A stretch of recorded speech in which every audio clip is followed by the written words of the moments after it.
ಸ್ನೇಹಿತರೆ, welcome to the my channel. ಇವತ್ತಿನ ಈ ಬ್ಲಾಗಲ್ಲಿ ನಿಮಗೆ ಈಗಾಗಲೇ ಗೊತ್ತಿರ್ಬೋದು ನಮ್ಮೂರು ಹೇಗಿದೆ, ಹಾಗೆ ನಮ್ಮೂರಿನ ವೈಶಿಷ್ಟ್ಯತೆ ಏನು, ಹಾಗೂ ನಮ್ಮ ಊರಿನ ನೈಸರ್ಗಿಕ ಸೊಬಗು ಹೇಗಿದೆ, ಪ್ರಕೃತಿ ಹೇಗಿದೆ ನಾನು ತೋರಿಸ್ತಿದ್ದೇನೆ. ಸ್ನೇಹಿತರೆ, ನಾವು ಸಾಧ್ಯವಾದಷ್ಟು ನೋಡಿ ನಾವು ಪ್ರಕೃತಿಯ ಜೊತೆಗೆ ನಾವು ಬದುಕಬೇಕು, ಪ್ರಕೃತಿಯ ಜೊತೆಗೆ ನಾವು ಮಾತನಾಡಬೇಕು. ಹಾಗೆ ಇಂತಹ ಒಂದು ಪ್ರಕೃತಿಯೊಟ್ಟಿಗೆ ನಾವು ಬೆರೆತರೆ ಏನೋ ಒಂದು ಮನಸ್ಸಿಗೆ ಖುಷಿ ಆಗುತ್ತೆ. ಸ್ನೇಹಿತರೆ ನೋಡಿ, ನಮ್ಮೂರಿನಲ್ಲಿ ಒಂದು ಬ್ರಿಡ್ಜ್ ಇದೆ, ನಿಮಗೆ ನೋಡಿ ಈಗಾಗಲೇ ನೀವು ನೋಡಿರ್ಬೋದು. ನೋಡಿ, ಇದು ನಮ್ಮ ಊರಿನ ಒಂದು ಬ್ರಿಡ್ಜ್, ಗೊತ್ತಾಯ್ತಾ?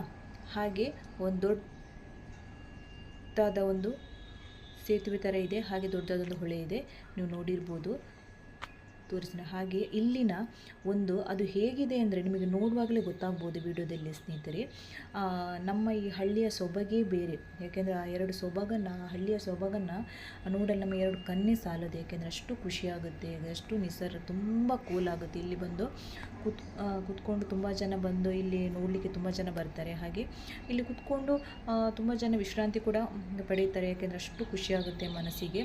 ಆ ಪಕ್ಷಿಗಳ ಒಂದು ಕಲರವ, ಹಾಗೆ ನಿಶಬ್ದತೆ, ಹಾಗೆ ಈ ಒಂದು ನೀರಿನಲ್ಲಿರುವಂತಹ ಕಲರವ, ಆ ನೀರಿನಲ್ಲಿ ನಾವು ಸಣ್ಣ ಸಣ್ಣ ಮೀನುಗಳು, ಹಾಗೆ ಒಂಥರ ಏನೋ ಒಂದು ಕಣ್ಣಿಗೆ ಒಂದು ಏನೋ ಒಂದು ಇಂಪಾದ ಒಂದು ಕಿವಿಗೆ ಗಾನ, ಕಣ್ಣಿಗೆ ಏನೋ ಒಂದು ಕಾಣುವಂತಹ ಸೊಬಗು. ಸ್ನೇಹಿತರೆ, ನೀವು ನೋಡಿರ್ಬೋದು. ನೋಡಿ, ಇಲ್ಲಿ ಎರಡು ಪಕ್ಷಿಗಳು ಕಾಣ್ತಾ ಇದೆ.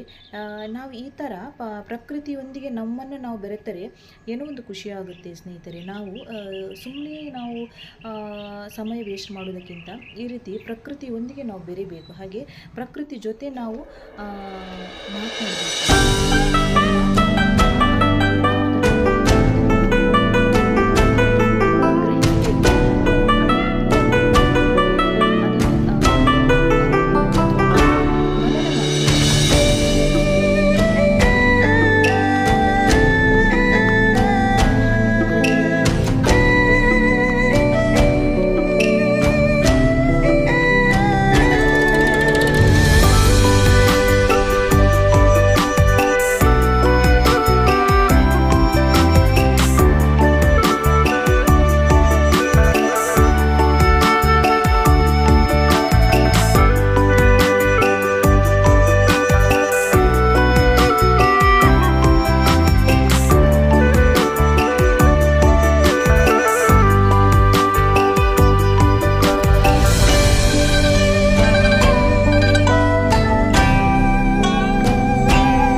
ನೋಡಿ, ಇಲ್ಲಿ ನಾವು ಸಣ್ಣ ಮಕ್ಕಳೆಲ್ಲ ಇರುವಾಗ ನೋಡಿ, ಇಲ್ಲೆಲ್ಲ ಬಂದು ಒಂದು ಡಬ್ಬ ಹಿಡ್ಕೊಂಡು ಮೀನೆಲ್ಲ ಹಿಡಿಯೋದು. ಅದು ಈಗಲೂ ಹಾಗೆಯೇ ಇದೆ. ಆದರೆ ಆ ಮೆಮೊರೀಸ್ ಮಾತ್ರ ನಮಗೆ ತುಂಬ ಖುಷಿ ಕೊಡುತ್ತೆ. ಸ್ನೇಹಿತರೆ, ನಾವು ಸಣ್ಣ ಮಕ್ಕಳಿರುವಾಗ ಇಲ್ಲಿ ಬಂದು ತುಂಬ ಜನ ಮಕ್ಕಳೆಲ್ಲ ಬಂದು ಆಟ ಆಡ್ತಿದ್ವಿ ನೀರಲ್ಲಿ. ಅದನ್ನು ನೋಡುವಾಗೆಲ್ಲ ನಮಗೆ ಒಳ್ಳೆ ನಮ್ಮ ಬಾಲ್ಯದ ನೆನಪುಗಳು ಮತ್ತೆ ಬರಬೇಕು ಅಂತ ಅನಿಸುತ್ತೆ. ಇಲ್ಲಿ ತುಂಬ ಮೀನುಗಳಿರುತ್ತೆ. ನಾವು ಇಲ್ಲೆಲ್ಲ ತುಂಬ ಜನ ಮಕ್ಕಳೆಲ್ಲ ಬಂದು ಸ್ನಾನ ಎಲ್ಲ ಮಾಡ್ತಿದ್ವಿ. ಇಲ್ಲಿ ತುಂಬ ಖುಷಿ ಆಗ್ತಿತ್ತು ಸಣ್ಣ ಮಕ್ಕಳಿರುವಾಗ. ಆ ದಿನಗಳು ಮತ್ತೆ ವಾಪಸ್ ಬರಲಿ ಅಂತ ನಮಗೆ ಆಸೆ ಆಗುತ್ತೆ ಈಗ ನೋಡುವಾಗ ಎಲ್ಲ. ಅದೊಂದು ದಿನವೇ ಬೇರೆ, ಆ ಖುಷಿಯೇ ಬೇರೆ ಸ್ನೇಹಿತರೆ. ಆವಾಗ ಆ ದಿನವೇ ಆ ದಿನ ಅಂದರೆ ಆ ದಿನದಲ್ಲಿ ಕಳೆದಂಥ ಸಂತೋಷವೇ ಬೇರೆ. ಇವಾಗ ಎಲ್ಲದು ನೆನಪಾಗ್ತದೆ ನಮಗೆ ಅದನ್ನು ನೋಡುವಾಗ ಎಲ್ಲ. ಈಗೆಲ್ಲ ಹಾಗೆ ಎಲ್ಲರೂ ಫ್ರೀ ಕೂಡ ಆಗೋದೆಲ್ಲ ಎಲ್ಲರೂ ಬ್ಯುಸಿ ಆಗಿಬಿಟ್ಟಿದ್ದಾರೆ. ಹಾಗಾಗಿ ಆ ಹೊಂದಾಣಿಕೆ ಅನ್ನೋದು ಈಗ ಬರ್ತಾ ಇಲ್ಲ. ದೊಡ್ಡದಾದ್ಮೇಲೆ ಅದೆಲ್ಲ ಮರೆತು ಹೋಗುತ್ತೆ. ಹಾಗೆ ನಮ್ಮ ಖುಷಿ ಕೂಡ ಹಾಗೆ ಅಷ್ಟಕ್ಕಷ್ಟೇ, ಎಲ್ಲ ಸಿಗೋದು ಅಷ್ಟೇ.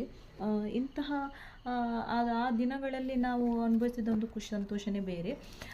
ನೋಡಿ, ನಾವು ಸಣ್ಣದಿರುವಾಗೆಲ್ಲ ನೋಡಿ ಈ ಥರ ಸಣ್ಣಂತೆಲ್ಲ ಇರುವ ನಾವು ಕೆಲಸದ ಬಿಡುವಿದ್ದಾಗೆಲ್ಲ ನಾವು ಈ ಥರ ಅಡಿಕೆಗಳನ್ನೆಲ್ಲ ನಮ್ಮ ತೋಟದಲ್ಲಿ ಆದಂಥ ಅಡಿಕೆಗಳನ್ನ ಇಟ್ಕೊಂಡು ಸಂಡೆ ರಜೆ ಇರುವಾಗ ಇದೆಲ್ಲ ಮಾಡ್ತಾಯಿದ್ವಿ. ಈಗೆಲ್ಲ ಬರೀ ನೆನಪುಗಳಷ್ಟೇ.